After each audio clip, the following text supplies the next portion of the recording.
Hello everyone and welcome back to another edition here of the GSMC Fantasy Sports Podcast, brought to you as always by the GSMC Sports Network. My name is Christopher Shepard. Thank you all for tuning in to today's edition of the show. Happy Thursday to you all here on this great Thursday afternoon. To start things off, as always, we're going to be talking about our Week 14 general prop bets. We now get to look at Sunday's slate of games after looking at Thursday Night Football yesterday. We're talking about some injuries around the league that occurred whether last weekend or several weeks ago, and continue to update you guys on them and also give you some concerning fantasy implications for them as well. I'm going to make some picks for the week and some of the weekend's biggest games. I'm going to update you on the NFL MVP odds. This one seems to be a little bit more unsettled than that of the Heisman, so I thought it would be a little bit more fun. And then we conclude today's show with my Sunday Night Football betting preview. Big one in the AFC West. Could this be a potential changing of the guard between the Chargers and the Chiefs in that division? But before we get into any of that good stuff, I do want to remind you yet again that if you want to, like, follow, and subscribe to the show in the network. If you want to view more exclusive content such as this or any other shows, you can also go to our website, gsmcpodcast.net, or other websites as well to check us out. Great things to my great people here at the network. But if you want to interact more directly with our shows, please make yourselves available to the Super Chat, Super Thanks, and Super Stickers features here on YouTube. Great way to contribute and interact with the show as always. You can go to gsmcpodcast.net, leave a tip or donation, and or a comment, question, or concern you have, or just do it right here through YouTube. It's a great way to get your opinions out there. Just makes the show that much better. And I love hearing from you, my faithful audience, all the time, and it just makes this show, like I always say, really come to life. But without further ado, let us jump right into our first time of the day, starting off with our Week 14 prop bets. Now, like yesterday, this is about the players here. This is about betting on certain players and certain matchups that I really believe are going to hit for you this weekend, whether it be because they're in a slump or whether it be they are overachieving expectations right now. And looking at this weekend slate, it felt a little bit easier to determine where things could go wrong for certain players and where things could go exactly the way you want them to in terms of a betting perspective. So even though there's not many exciting ones, I tried to get some long shots out there, starting off with the first one. How about a quarterback who has been kind of struggling? We always said this about him, that if he loses a lot of weapons in his offense, chances are he's going to struggle more and more, and that is Brock Purdy. This is an interesting match against the Bears. Yes, it feels like the Bears are a team kind of in flux right now, well, with the firing of Matt Eberflus, the instating of Thomas Brown as your new head coach in terms of the interim, maybe potentially in the future as well if he succeeds. And this one certainly feels like it shouldn't be a trap game, right? Because sometimes teams really react very well to an interim head coach, but the Bears, even with, when Thomas Brown was the OC and Caleb was playing better than he had over those poor 3 weeks prior to this good stretch of form for him, I still think this Bears team will find ways to shoot itself in the foot. But in terms of shooting yourself in the foot, there's no team worse than the 49ers right now, who just do it not because of general style of play, but because of injuries. The injury bug really ravaged them, and that's why I feel like Brock Purdy has not found the success he would like this season. That's why in this matchup against a very tough Bears defense, which I have to give a lot of credit to, I'm going to say he hits the under here in terms of passing yards at 229.5 at minus 137. I really don't necessarily think that this matchup is going to be favorable to someone who is kind of reeling right now in terms of lack of weapons. Yes, there are exciting young players there, but it certainly feels like the time bomb is ticking for the 49ers right now. And this may be the last several games that most of these players are playing together as a unit. And that's kind of scary if you're a 49ers fan thinking about that, but it looks more and more relevant as the season goes on for the 49ers. And Brock Purdy's going to have to grow up quick if that is the case. And it will start sometime soon.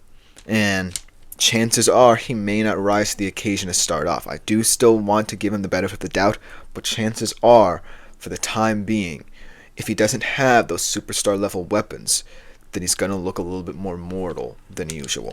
Now let's go to running back, who I think in this second opportunity against a division rival is going to prove himself, prove that he's going to be an X factor in this division's outcome, and truly want to redeem that kind of tepid performance 2 weeks ago. It's James Conner. And I feel like, now that Seattle and Arizona have now played each other, understood each other, watched more film on each other, and have always played each other over these past couple of years, and for many years, we now know what our Arizona Cardinals game plan on the offense side of the football should be. It should be focused around James Conner, because if there's one real weakness of the Seattle defense, I do believe it's its run defense. I feel like the secondary is rounding into form. There's more communication there.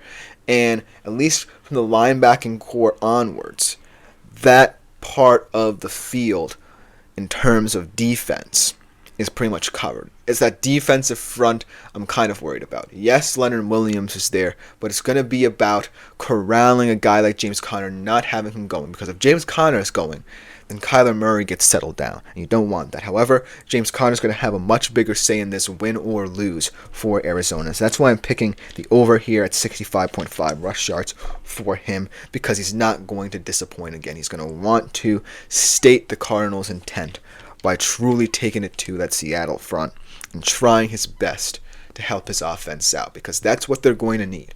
They're going to need timely possessions that take time off the clock, allow Kyler Murray to get in a rhythm, and put points on the board.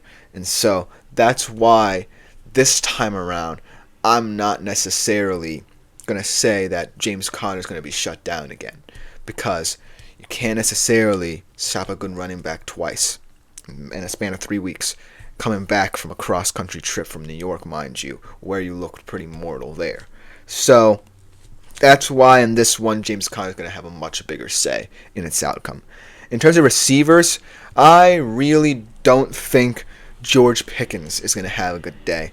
And it kind of seems cliche to say that, because him and Russ have really come into their own in that Steelers offense, and I'm really, really happy that that relationship has grown and matured these past couple of weeks, and it could be a potent one come postseason time. But in this matchup, let me check, because I do believe they're playing the Eagles. I just want to make sure here. No, they're playing the Browns. That one's all, and this is a game we saw 2 weeks ago in the snow, where they were a little bit tentative in terms of taking deep shots. Maybe that's not the case in this one, because the weather is not going to be as terrible in this one. But I still think George Pickens is going to have a tough day against the Browns, the defense that's still playing for pride.